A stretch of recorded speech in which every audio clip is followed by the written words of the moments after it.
what we want you to embrace first is that your economics and how they flow to you are about the energy that you are flowing outward to others. In other words, it's what you're offering, what you're receiving and what you're offering are the same.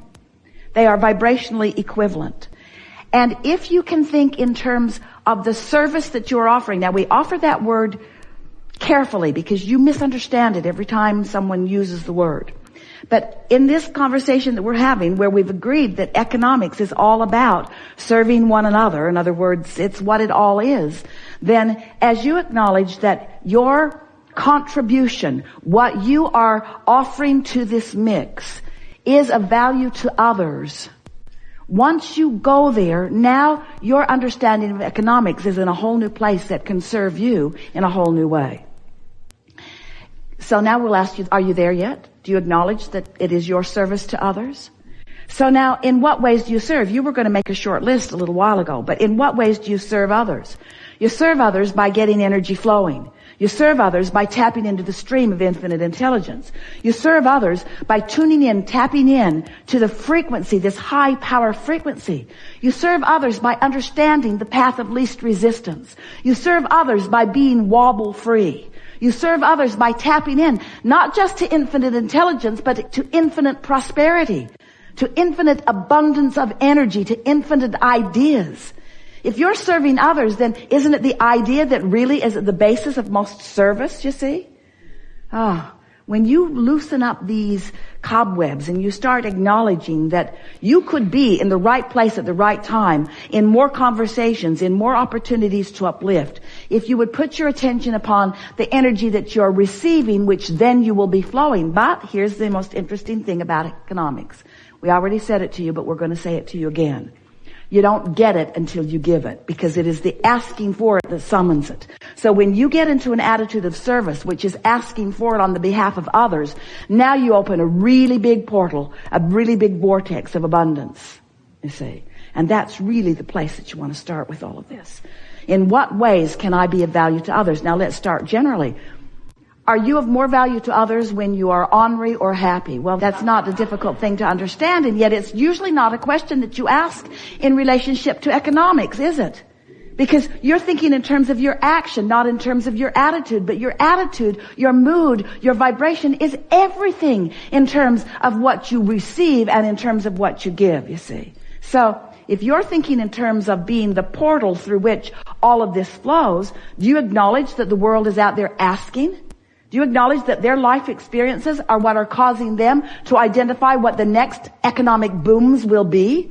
Do you know that there are economic booms in the vortex right now that haven't even been discovered by those who will feel the inspiration to provide the response to the boom that is being asked for? So, does it overwhelm you to think about being the creative genius that is inspired to that? We're not asking all of you to be the next Bill Gates, but why not?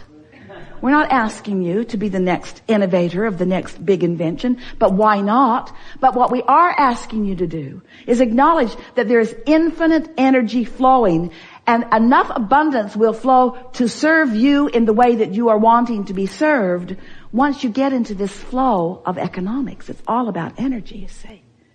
As much money is coming to you, we're saying money, financial abundance is coming to you as you are asking for and allowing. But what's interesting, as in our earlier conversation, you're motivating yourself to the asking rather than inspiring yourself to the asking. So it's not a clear, open thing that's going on, because in the worrying about what you're going to do with it or where it's going to come from, you block the flow of it. So if you could just concentrate on the fact that the flow exists and on the fact that there is a path of least resistance that is available to you right here and now. If you could just acknowledge that you have the ability to get on this path and you have the ability to receive the flow, instead of worrying about where it's going to be, when it's going to be, who's going to bring it, where it's going to come from, how long it's going to last, how big it's going to be. When you ask those questions that make you wobble, then you don't do either one of those two things. You don't hook up to the energy and you don't flow it towards something that is meaningful to you. That was a big economic discussion, but how does it translate into something that you do something about? It doesn't translate into how you do something about it. It translates into how you feel about money. You got to feel like there's plenty of it out there and there's a lot of it earmarked for you. You got to feel that way because it is that way. And then you got to figure out how to figure out. Got to figure out how you got to figure out. You got to feel your way to it. And it's on the path of least resistance. It's not on the path of hardship. It's not on the path of struggle. It's not on the path of determination or effort. It's not on the path of motivation. It's on the path of inspiration. You got to tune into the path, you see, to the path of inspiration. So we have some questions for you. We asked you some earlier. You were quiet about it. We want you to be more bold in your response now. Do you believe in infinite intelligence? Yes. And do you believe in infinite abundance? Yes. And do you believe that you've carved out a path of abundance for yourself? Yes. Do you understand that your vortex holds that path? Yes. Do you believe that the path will be inspired to you? Yes. Do you think you'll get there with worry? No. How are you going to get there? How are you going to find the trail? How are you going to find that path? You're going to worry your way to it? You're going to struggle your way to it? You're going to take courses on how to find, on what does the world want? Yeah, this graduating class needs to be really good at this because someone has prophesied that there's going to be a lot of that wanted later. Do you want to do that? No. Do you want to do that? No. Well, you better want to do that because that's where all the money's going to be later. So you better figure out how to get good at doing something that you don't want to do because that's where the economy is going.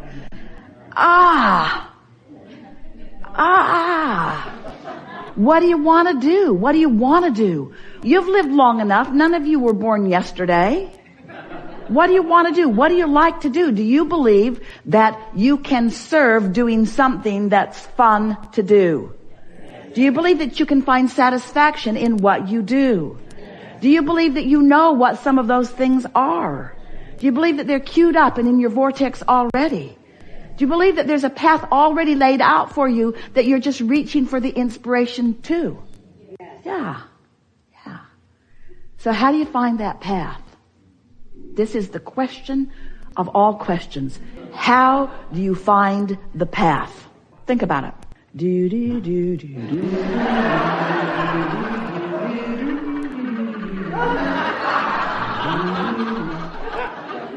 How do you find the path?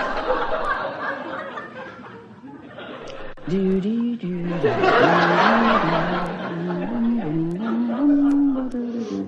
You don't find the path finds you. It's an inspired path. It's not a motivated path. The path will find you. But you got to stay in that general place. You got to be in that place.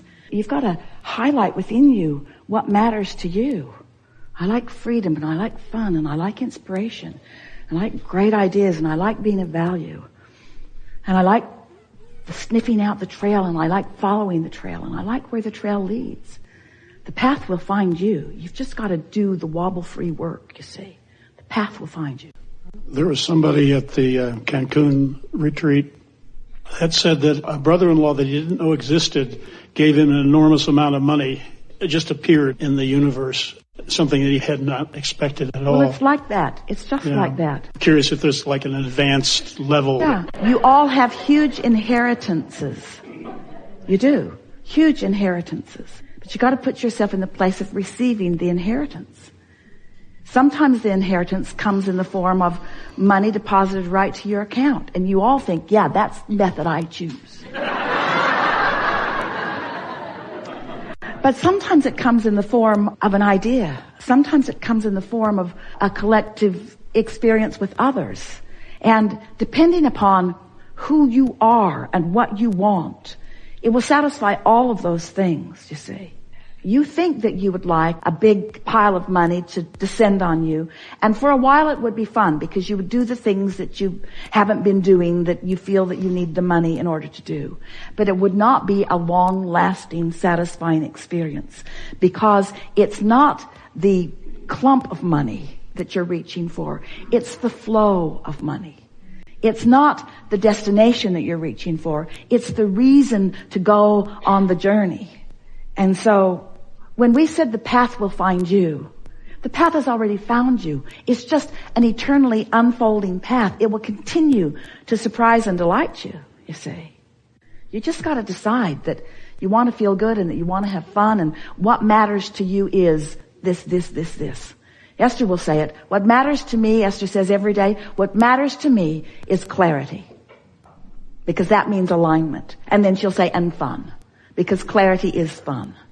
Clarity is fun. That's what matters. Fun and clarity. That's all I need. Just fun and clarity. That's all I need. And friends. Just fun and clarity and friends. That's all I need.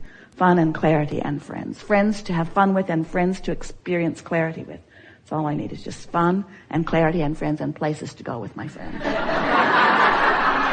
Fun and clarity and friends and places to go with my friends. Fun and clarity and friends and places to go with my friends. And really good food. Fun and clarity and friends and places to go with my friends where there's really good food. That's all I need. And on and on and on and on and on it goes. Occurred to Esther the other day. She's sitting and writing and journaling and sketching and drawing focus wheels and thrilling herself with clarity and feeling appreciation for that and that and that and that and that. She got such momentum for appreciation going, and then she suddenly began thinking of all the things that had led to all the things that she was feeling appreciation for. And the list just went on and on. She was sort of feeling the background of all of it and realizing that all of that is now in her background was in the foreground for someone at some time.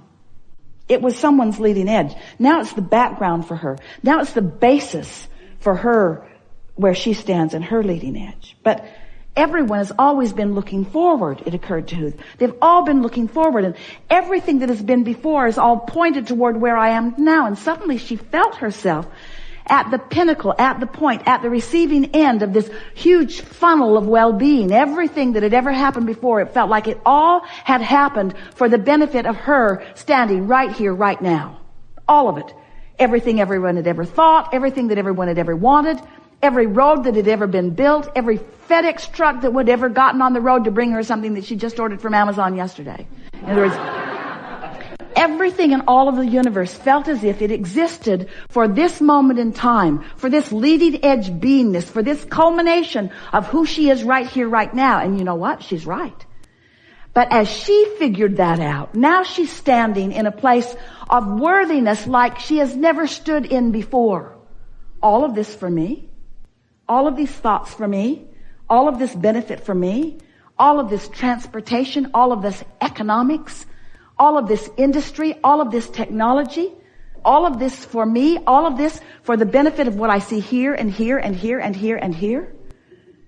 When you stand in that place of appreciation of what is available to you because of all that has come before, but you focus forward, which is the only place that you can focus, you will discover that it is the new idea that is the richness of this promise of creation that you've come for. Not the accumulation of what others have accomplished, but the inspiration of the new idea.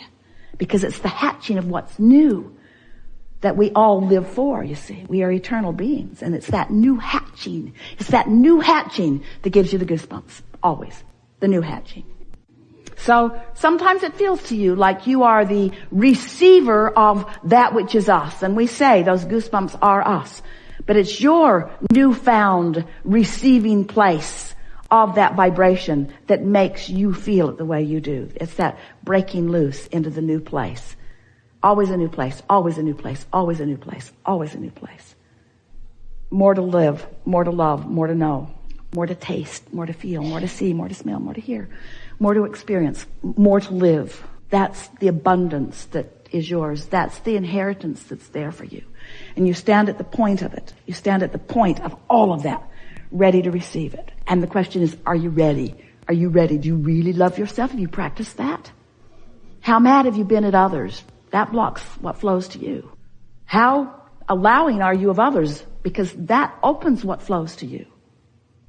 How much do you love life? Because that's what opens to you.